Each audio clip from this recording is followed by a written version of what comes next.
Hello everyone, thank you for clicking on these videos. Ladies and gentlemen, let's start today's session. In this session, we are going to learn about how to tell your intention और how to express your intention in English. आज के इस session में हम लोग सीखने वाले हैं आप अपना इंटेंशन किसी को कैसे बता सकते हैं, आप अपना इरादा किसी को कैसे बता सकते हैं इंग्लिश में। दोस्तों, जब भी आपको अपना इंटेंशन बताना हो इंग्लिश में तो आप यूज करते हैं इंटेंड टू का। इरादा बताने के लिए आप यूज करेंगे इंटेंड टू का। हिंदी के सेंटेंस के लास्ट में आपको मिलेगा या तो इरादा है या तो इरादा रखता हूं। जैसे मैंने सेंटेंस बोला, मेरा इरादा इंग्लिश पढ़ाने का है, आपका इरादा इंग्लिश सीखने का है, उन लोगों का इरादा स्कूल जाने का है, मेरा इरादा फोन खरीदने का है, आपका इरादा कंप्यूटर चलाने का है, पापा का इरादा पैसा कमाने का है, मम्मी का इरादा खाना बनाने का है। तो जब भी आपको अपना इंटेंशन बताना हो किसी को तो आप यूज करते हैं इंटेंड टू का। इंटेंड टू रूल आपको यूज करना है, सबसे पहले subject, then we have to use intend to या फिर इंटेंड्स टू। यहां पे हम आपको एक्सप्लेन करेंगे इंटेंड टू किसके साथ यूज होगा, इंटेंड्स टू किसके साथ यूज होगा। Then after that we have to use first form of main verb object plus other word.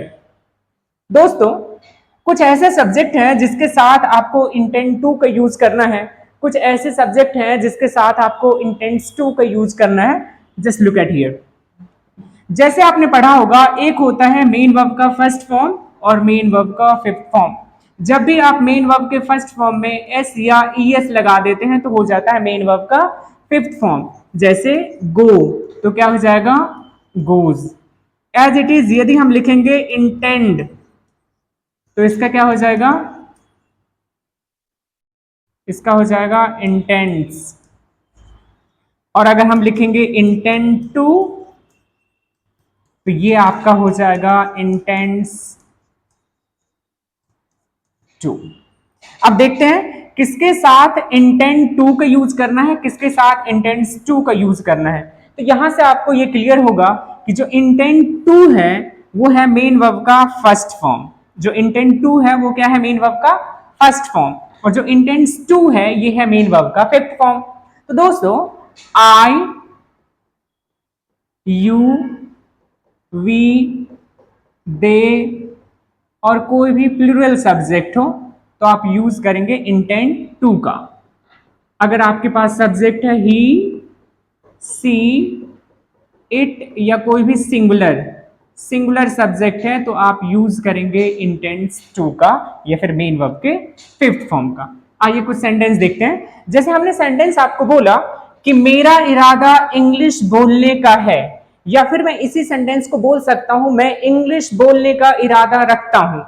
तो मैं के लिए यूज करेंगे आप आई, फिर आपको मेन वर्ब का first form intend to speak English. आइए कुछ सेंटेंस हम लोग देखते हैं। मेरा इरादा इंग्लिश पढ़ाने का है तो क्या हो जाएगा, I intend to teach English. आपका इरादा इंग्लिश बोलने का है, you intend to speak English. मेरा इरादा आज मार्केट जाने का है, I intend to go to market today.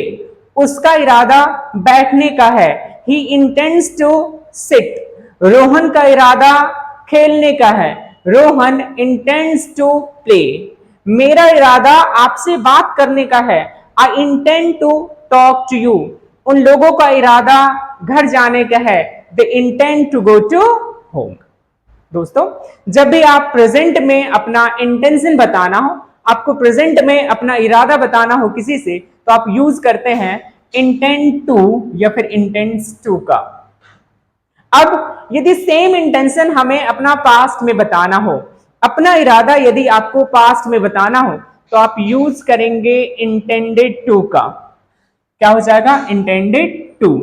ID हो जाएगा इरादा था या फिर इरादा रखता था। रूल क्या होगा, पहले सब्जेक्ट यूज करना है intended to and B first object plus other word.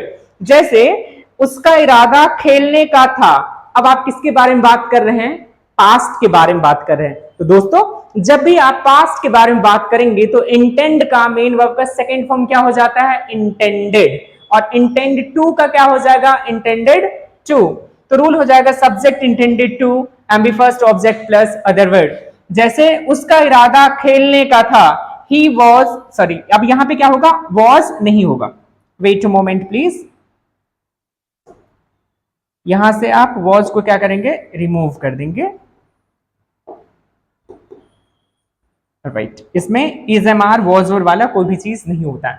तो क्या हो जाएगा, उसका इरादा खेलने का था, ही इंटेंडेड टू प्ले, मेरा इरादा सीखने का था, आई इंटेंडेड टू लर्न, आपका इरादा स्कूल जाने का था, you intended to go to school, उन लोगों का इरादा फुटबॉल खेलने का था, दे इंटेंडेड टू प्ले, मेरा इरादा होमवर्क करने का था, I intended to do homework, right. तो जब भी आप प्रेजेंट के बारे में बात करेंगे तो आपको यूज करना है इंटेंड टू या फिर इंटेंड्स टू, और जब आप पास्ट के बारे में बात करेंगे तो आप यूज करेंगे किसका, इंटेंडेड टू। आई होप कि आपको समझ में आया होगा।